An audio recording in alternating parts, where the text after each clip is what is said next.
परमात्मा श्री कृष्णचंद्र का चिंतन मनन ध्यान बंधन करते हुए मित्रों को, जिज्ञासुओं को, धर्म प्रेमियों को, ज्योतिष विज्ञान प्रेमियों को हर हर महादेव, बम बम भोले, नमः शिवाय। मित्रों, जीवन में जन्म कुंडली के अंतर्गत यद्यपि सभी ग्रह बहुत महत्वपूर्ण है, सबकी अपनी अपनी महत्ता है, लेकिन चंद्र बहुत महत्वपूर्ण है। यदि चंद्र पीड़ित हो गया तो जीवन पीड़ित हो जाएगा। चंद्र का बलवान होना, चंद्र का स्वच्छ होना, पावरफुल होना, शुक्ल पक्ष का होना, पापक ग्रहों की दृष्टि ना हो, चंद्र पापक ग्रहों के साथ ना हो, शुक्ल पक्ष का हो तो जीवन बड़ा स्मूथ हो जाता है, तो जीवन में बहुत उन्नति ऐसा जातक करता है। शरीर में सबसे अधिक चंद्र ही है। शरीर में जो भी 65-70% जो जल की मात्रा है वही तो चंद्र है। और जब चंद्र पीड़ित होगा तो शरीर पीड़ित होगा, मन पीड़ित होगा, तन पीड़ित होगा, धन पीड़ित होगा, जीवन पीड़ित होगा। यदि आपका चंद्र पीड़ित है तो चंद्र के उपाय करें। और जिनका भी चंद्र पीड़ित है, जिनका भी चंद्र खराब है, उनको प्रायः अपने जो कार्य हैं जीवन के, वो कृष्ण पक्ष में अष्टमी के बाद करने चाहिए, जिनका भी चंद्र पीड़ित है। अब विषय आता है कि सबसे बड़ा चंद्र का शत्रु कौन है। और राहु से बड़ा तो कोई शत्रु है नहीं। राहु तो एकदम ब्लैक लिस्ट, ब्लैक छाया है। और चंद्र और मां और मन चतुर्थ भाव है इनका। मां का भी चतुर्थ भाव है और चंद्र का भी चतुर्थ भाव है। और मन जिसे भावना कहा जाता है उसका भी भाव चतुर्थ भाव है। और चंद्र का परम शत्रु राहु यदि लग्न कुंडली से चौथे भाव में उपस्थित है तो जातक माता की ओर से दुखी रहेगा, मां परेशान रहेगी, मां का कष्ट मिलेगा, जन्म भूमि से जातक पृथक रहेगा, झूठ बोलने वाला होगा, घरेलू जीवन कलहपूर्ण होगा और दुखद होगा, माता का स्वास्थ्य प्रायः कष्टकारी रहेगा। ऐसे जो जातक जिनका राहु चतुर्थ भाव में होता है, भले ही वो बाहर से शांत दिखाई दे, लेकिन भीतर से बड़ा कष्ट होता है उनको, भीतर से संतप्त रहते हैं। धन और संपदा संबंधी चिंताएं जीवन में लगी रहती हैं, बनी रहती हैं। ऐसा व्यक्ति वहमी हो जाता है, डाउटफुल रहता है, शंकालु स्वभाव का होता है ऐसा व्यक्ति। या कोई कारण नहीं है, कोई कार्य भी नहीं किया है, तथापि ऐसा जातक अनजाने भय से भी भयभीत रह सकता है। अच्छा, जो उसका शत्रु नहीं है उसको भी शत्रु मानने लग जाता है, अर्थात रस्सी को भी सांप समझ बैठता है, डाउटफुल रहता है। ये जो शंका है ना, इसकी दवा तो किसी के पास है ही नहीं। और राहु एक ऐसा ग्रह है जो कि शंकाओं का, डाउट का हाउस है, पूरा भरा हुआ है लबालब शंकाओं से। अच्छा, चौथा राहु, ये चतुर्थ भाव में राहु बैठा, किसी की भी कुंडली बैठ सकता है। तो ऐसे जो जातक हैं उनकी सौतेली माता अर्थात पिता की दूसरी पत्नी की सूचना देता है राहु। ये चतुर्थ भाव में राहु बैठा हुआ है तो जातक चिंतित रहता है, अशांत रहता है, परेशान रहता है।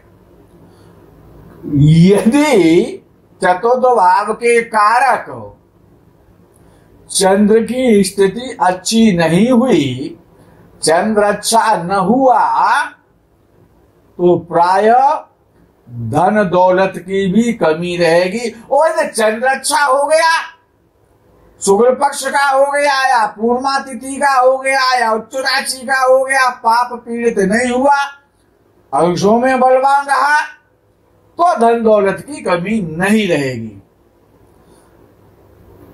यदि चंद्र अशुभ स्थिति में है, मन बहुत परेशान रहेगा, भ्रम की स्थिति रहेगी, डाउट रहेगा, भय सताता रहेगा। जातक अनजाने भयों से अकारण संतप्त रहता है। और चतुर्थ राहु के तो प्राय दुष्परिणाम ही देखने को मिलते हैं, विशेष रूप से पिता से अलगाव रहेगा। अच्छा, कोई भी काम करेगा ऐसा जातक तो बाधाएं तो आएंगी, पग पग पर बाधाएं आएंगी, रुकावटें आएंगी। तो ऐसे जातक जिनका राहु और चतुर्थ भाव में है,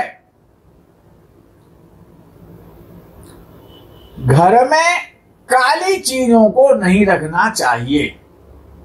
जला हुआ कोयला, जमीन वाला कोयला, काले पत्थर, काली चीजें, काले रंग के जूते चप्पल, चमड़े का यूजलेस सामान, लेटरिन की सीट, ये बड़ी साफ सुथरी होनी चाहिए और ब्लैक कलर की नहीं होनी चाहिए। राहु यदि आपका चतुर्थ भाव में बैठा है तो कभी भी ब्लू या ब्लैक कलर का घर में प्रयोग मत करो, उसके बहुत अशुभ परिणाम होते हैं। राहु जब चतुर्थ भाव में होता है तो 45 वर्ष की आयु से और राहु का अशुभ परिणाम समाप्त होने लगता है। कुछ विद्वानों तो ये कहा कि 42 ईयर से, लेकिन कुछ विद्वानों ने कहा कि 45 ईयर से। और जो भी राहु के दुष्परिणाम हैं, जो चतुर्थ भाव में जब राहु होता है तो वही शुभ परिणाम देने लग जाता है। मेष राशि, वृषभ राशि, मिथुन राशि, कर्क राशि, ये राशि यदि आप इनमें से कोई सी भी राशि यदि चतुर्थ भाव में है तो राहु हमेशा अच्छा फल देगा, ऐसा विद्वानों का मत है। ऐसे जातक जिनका राहु चतुर्थ भाव में रहता है वो घर से बाहर ज्यादा रहते, प्रवास ज्यादा करना पड़ता, यात्राएं ज्यादा करनी पड़ती हैं। अच्छा, अच्छे विद्वानों तो एक आया कि 36 ईयर से और 54 ईयर के मिडिल टाइम में बहुत सारी सफलता देता है चतुर्थ भाव का राहु यदि मेष वृष मिथुन या कर्क राशि में बैठा हो तो। बाकी तो परेशानी तो देगा ही देगा, लेकिन काफी कुछ सफलता भी दे देगा। अच्छा, चतुर्थ भाव का राहु दो भार्या पत्नी का योग बना देता है। जातक को जिसकी कुंडली में चतुर्थ भाव में राहु बैठा हुआ है, या तो कोई विशेष चमत्कार कर देगा, विचित्र चमत्कार कर देता है जीवन में, या कोई विशेष घटनाएं देखने को मिलती हैं और भोगने को भी मिलती हैं। मिथुन, कन्या और सिंह राशि का राहु यदि चतुर्थ भाव में है तो संतान के लिए भी कष्टकारी है। चतुर्थ भाव का राहु यदि खराब है, मिथुन, कन्या, सिंह राशि में चतुर्थ भाव में राहु बैठा हुआ है तो दूसरे विवाह का तो योग बनाएगा ही बनाएगा। किसी कारणवश शुक्र अच्छा निकल आए, सप्तमेश अच्छा हो जाए तो शायद है कि दूसरे विवाह की स्थिति ना आए, लेकिन पति पत्नी में खट्टा मीठा तो रहेगा। चौथो तो भाव का राहु, राहु का एक स्वभाव है कि आगे वाले भाव पर भी अपना अधिकार रखता है और पीछे वाले पर भी रखता है। तो जब चतुर्थ भाव में राहु बैठता है तो संतान की तरफ से चिंताएं देता है, कष्ट देता है, संतान का अभाव पैदा करता है। तो प्राय ऐसा देखा जाता है कि संतान प्राप्ति के लिए जातक दूसरा विवाह करता है तब उसको संतति की प्राप्ति होती है। यद्यपि चतुर्थ भाव का राहु यदि इन राशियों में है, मिथुन, कन्या या सिंह राशि में, तो संपत्ति तो मिल जाती है, लेकिन ऐसे में सारे सुख तो नहीं है ना। अच्छा, जो चतुर्थ भाव में राहु है तो संपत्ति अच्छी स्थिति में राहु है, पंचमेश अच्छी स्थिति में है तो संतान का लाभ करा देगा दूसरी शादी से। ये पहली पत्नी से किसी कारणवशात संतान नहीं हुई तो चंद्र और सूर्य जन्म कुंडली में पाप प्रभाव में हो, यानी पीड़ित हो, खराब स्थिति में हो, अशुभ स्थिति में हो, अशुभ भाव में है तो चतुर्थ भाव का राहु माता पिता की आकस्मिक मृत्यु करा देता है, सडन डेथ करा देता है। राहु चतुर्थ भाव में हो और चतुर्थ भाव का स्वामी शनि के साथ हो,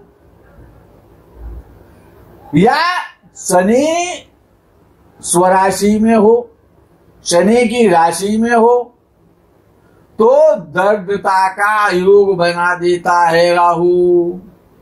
अच्छा, राहु और शनि यदि भाग्यवशात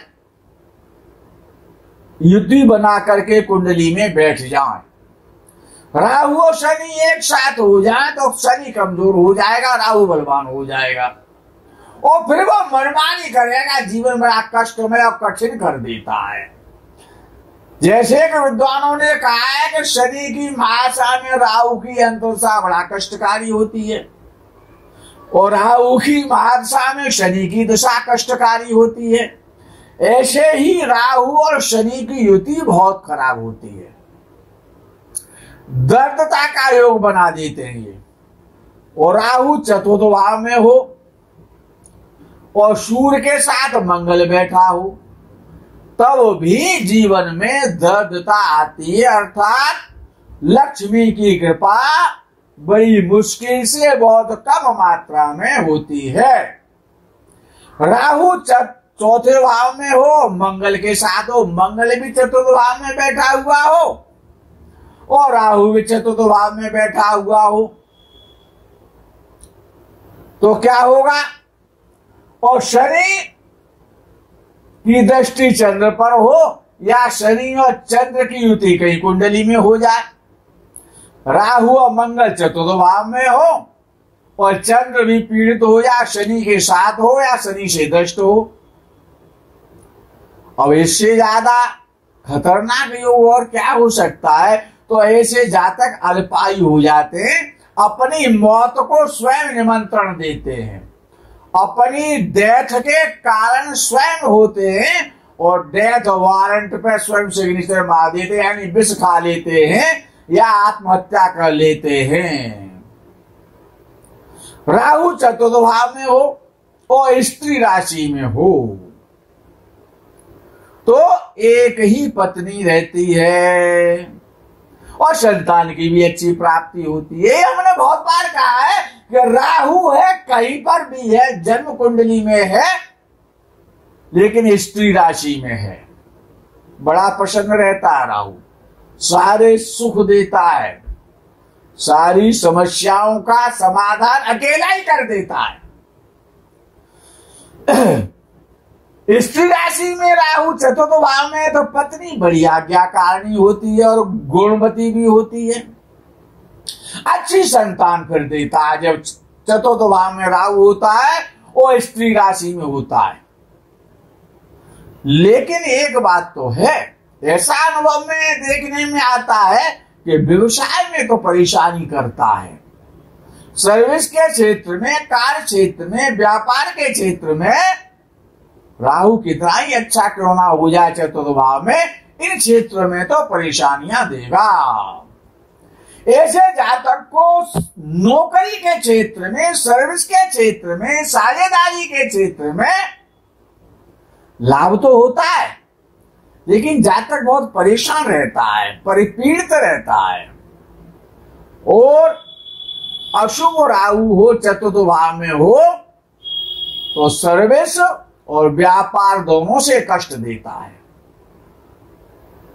अच्छा, ये राहु किसी अगर स्त्री की कुंडली है, किसी कन्या की कुंडली है और चतुर्थ भाव में राहु बैठा है और दुर्भाग्य से, सौभाग्य से तो नहीं कह सकते, दुर्भाग्य से और राहु के साथ चंद्रमा भी बैठ जाए, जिसे कहते हैं ग्रहण योग लग जाए, तो क्या होगा? अब इससे ज्यादा पाप पीड़ित क्या होगा? चंद्र, और चतुर्थ भाव पर भी पाप प्रभाव हो जाए, चंद्र के साथ राहु बैठ जाए, तो ऐसे जातक की पत्नी अच्छी नहीं होती है। लोगों ने तो यहां तक कहा, विद्वानों ने, कि चरित्र से डाउटफुल रहती है। अच्छा, चतुर्थ भाव में राहु बैठा हो, शुक्र भी वहीं बैठ जाए चतुर्थ भाव में और बुध भी वहीं बैठ जाए, तो जातक यानी जो जातिका है, स्त्री है, यदि स्त्री की कुंडली मान ली जाए चतुर्थ भाव में, शुक्र भी साथ हो जाए राहु के, बुध भी साथ हो जाए, तो बड़ा कष्ट देता है उस स्त्री को जिसकी कुंडली में चतुर्थ भाव में राहु बैठा है। चतुर्थ भाव का स्वामी और चंद्र इधर नीच राशि में हो जाए, अस्त हो जाए, 6, 8, 12 में बैठ जाए, पापक ग्रहों से दृष्ट हो जाए और राहु चतुर्थ भाव में बैठा हो, कुंडली मार के, आसन लगा करके, तो जातक की माता का सुख बहुत जल्दी खत्म हो जाता है या जातक की माता आजीवन दुखी रहती है, शरीर से कष्ट पाती है। मित्रों, सबसे अच्छा उपाय है चंद्र को बलवान करें। यदि चतुर्थ भाव में राहु बैठा है, आपको पीड़ा दे रहा है, कष्ट दे रहा है, चंद्र को पावरफुल बनाएं। जीवन में सुख प्राप्त करना है। मित्रों, आज के इस प्रकरण में यही विराम करेंगे, विश्राम करेंगे। आगे के प्रकरण का आपको इंतजार रहेगा। तब तक के लिए हर हर महादेव, बम बम भोले नमः शिवाय, जय गो माता की।